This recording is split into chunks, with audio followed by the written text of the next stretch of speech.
Hi, welcome to Life Skills with Louie. This video is an example of a behavior analysis using a behavior of my own.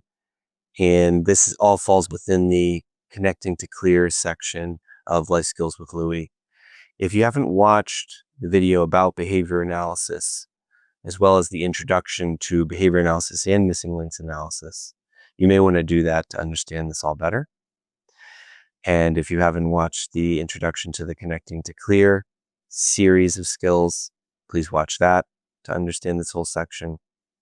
Finally, if you haven't watched the introduction to the entire video series, please do that to understand all 5 sections and how they work together and when to use each of them. So to dive right in, we are back with this same chart, which if you've looked at behavioral analysis, you've seen.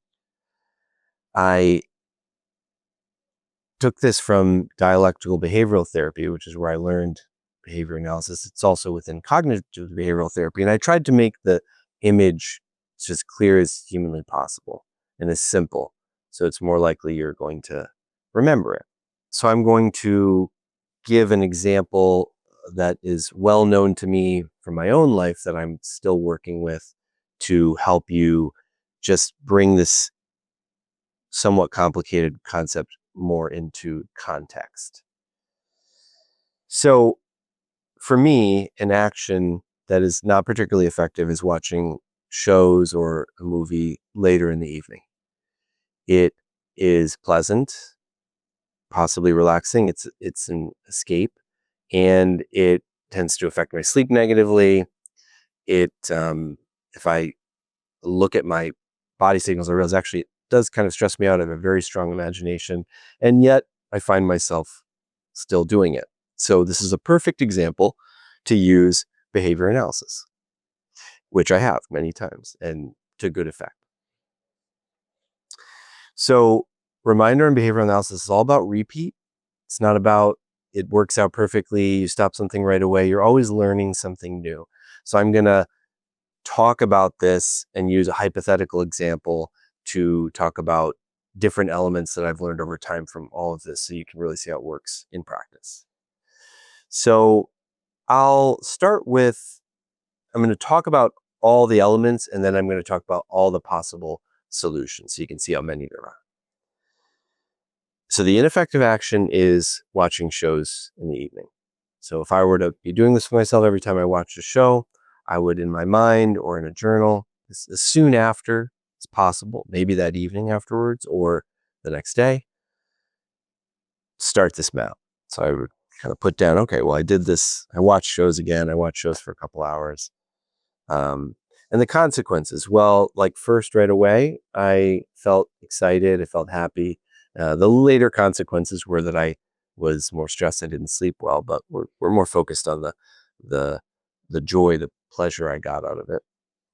And now I'm going to work a little backwards. So first I'm going to look at, well, how was my experience going that evening? Okay. Well, let's say a couple events had happened. I had had a conversation and talked to a friend. And during that conversation, they had told me something that was kind of stressful and scary. So an emotion of fear had come up. And I had thought, oh no, I wonder, I hope everything's going to be okay. And I had sort of a set of thoughts that had ran through my mind about possible catastrophes. I have a part of me that I affectionately can see it in my mind's eye as having a pie chart and is constantly thinking of possible negative scenarios that might have occur in the future. So this bad thing might happen, this bad thing might happen, this bad thing might happen. So that thought process happens for me, let's say. And I, after hearing that, I got off the phone and then I decided to go on my phone, which would be an action, and I kind of scrolled the news for a little while, another behavior that can happen for me. And I felt some more fear in doing that. And I noticed my body was feeling a little tight. I was also having the sensation of the urge to just watch a show. And then a thought came into my mind of, I thought about a certain show I might watch. And as I thought of that, I felt a sensation of kind of a little relief and excitement about that possibility. And So you could see how this can expand. This was just a very short period of time of talking on the phone, and then taking a couple actions. This could be quite a bit longer. And in DBT, sometimes there'll be chains where you'll kind of like have these links, these threads. Oh, this led to this, led to this, led to this. And you can do it that way. And there can be multiple threads as you're learning more about how things link together. And then I looked at that day, like let's say this happened yesterday. So I'd look at the day before and then that day, and I would look through accumulate positive experiences. Was I having any fun? No, it wasn't a very fun day. B, building mastery. Was I accomplishing things? Yeah, I felt a sense of accomplishment. Maybe I pushed myself a little hard. I was a little burnt out. Okay, that's notable. Coping ahead. Was I coping ahead? No, I had kind of been reactive that day. I hadn't been thinking ahead, planning, hadn't planned for the evening. Mindfulness. Did I practice mindfulness? A little bit. Like I practiced, one time. Expanded consciousness. Had I had any expansive experiences? No, I hadn't really been out in nature. I hadn't prayed recently or any other things that might expand my consciousness. Physical, mental health care. Had I taken care of myself? Had I taken my medications? Yeah, that was all okay. And I'm sort of up to date with stuff. Exercise. Had I done some balanced and intuitive exercise? No, not that day. Avoided mood altering substances. Yeah, in general, I consider my phone a mood altering substance, and I had used that a little bit, and that had sort of pushed me in different ways. Sleep. How's my sleep been the last couple nights? Okay. And my eating, it had been balanced and intuitive. Yeah, I've been doing a pretty good job, let's say, with eating. So then we have the whole experience. Now I just decide, okay, well, I'm going to tune into my intuition, think about all these different areas. What would be the best area for me to respond to for next time? Or maybe something I do currently. And there might be a couple I think about. There might be one I focus on. Not too many. You can't overwhelm yourself with this. Oh, I'm going to do this, this, this, this, this. No, it won't happen. So I'm going to go through each of them as a possibility so you see what's available to you. So consequences. Maybe I decide that I'm going to practice burning bridges and building new ones, and I'm going to build a new bridge where if that urge comes in for me to have the time on the television, I will have a certain song that I really love that I'm going to play that is probably going to put me in a good mood and make me think elsewhere. And so I'm preparing that. Okay, that's the song I'm going to play when that comes up next time to try to compete with that impulse. With events, talking about burning bridges, maybe I decide, you know what? I really just want to get rid of my television for the time being. I don't even want it around because then I can't watch anything. Get all the apps off my phone that are the streaming apps. So there's just no chance. I'd have to do extra work to try to watch that, to get the TV out of the attic. What's the chance I'm going to do that? Very little. Or for events, I think about the conversation with my friend. Maybe I, knew that friend was kind of stressed, and I don't call them in the evening. I call them earlier in the day. Like I really try to protect my time in the evening. With going on my phone, maybe I really make it a point to keep my phone somewhere that I won't go on it. So I practice opposite action, that if I get that sense of fear, I sit there and I do something else instead of quickly going to my phone.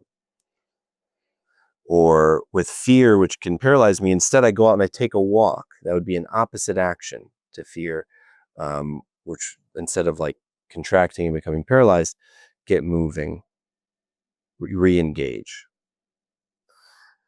Sensations. Maybe there were certain sensations of attention, and I decide I'm going to do somatic restructuring with mindful movement. I'm going to stretch, and I'm going to do some somatic restructuring with connecting to calm skills to help my body to feel better. Maybe I tackle those thoughts, that the part of me that gets a idea about all the negative things that are going to happen in life, and I really have I work first on accuracy restructuring and what's the chance of things happening? It's actually pretty low. There's a lot I don't know. I don't need to jump to conclusions. Or I dialogue with myself, dialogue restructuring. Or I just decide to say something to myself like, I'm safe. I'm safe. Emotion. Perhaps I decide what I want to do is respond to the emotion of fear and practice mindfulness of current emotion and really bring the mindfulness skills into my experience and take care of that fear and be with it, which can be super effective. Or perhaps I decide that earlier on the day, so tomorrow, I did the behavior tonight, but tomorrow I'm really going to make a point to have fun. I need more fun in my life. Here's how I'm going to put it in. Or building mastery. I was a little too stressed out. I'm going to take it easy tomorrow. I'm going to take some things off my plate so that I really feel like I have that sense of accomplishment at the end of the day. Or coping ahead. I'm doing this coping ahead now by doing this practice, and then I'm going to take time twice tomorrow to tune in, see where I'm at, and plan. How's the rest of the day going to go? Or mindfulness. I'm going to put more mindfulness into my day tomorrow.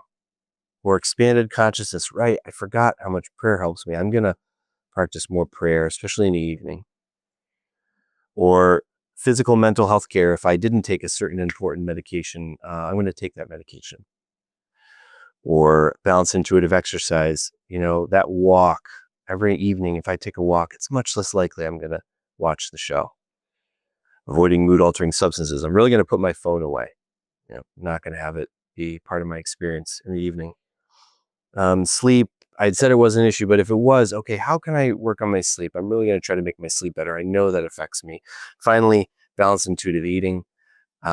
If that was an issue and my eating was off, okay, well, I'm really going to focus on my evening eating and help it so that my energy feels like well and calm and have something fun to eat. So these are all possibilities. Anything in getting to great, plus the few extras that I put in connecting to clear, are all responses that can help you to take care of your experience for the next time around. And this is such a caring thing to give yourself this attention. I hope you're able to see that. I hope this opens a doorway to practicing behavioral analysis. And please work with people to help you understand it more. You can look more up online. And the idea is to just pick one or two things and work with them and make gradual changes. And over time, you can see behaviors decrease in their intensity, their frequency, and eventually even stop. Thank you.